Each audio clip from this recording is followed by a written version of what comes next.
দর্শক, এই সিজনের প্রথম এই বেগুন আসছে বাজারে, তো বেছে বেছে নিয়ে গেছেন বলতেছেন, অভিযোগ ওনাদের।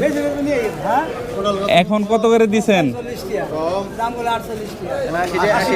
80 টাকা চাইতেছে।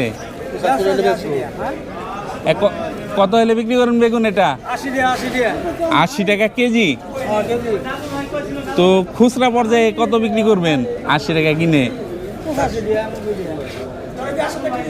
এই হলো অবস্থা। কাঁচা সবজি এই দরে বিক্রি করলে ওই জমি বিক্রি করে সংযোজন করা লাগবে। এই পাশে রয়েছে করলা, দেখতে পাচ্ছেন। আমরা করলার দরদামও জেনে নিব। করলা কত করে বিক্রি করলেন?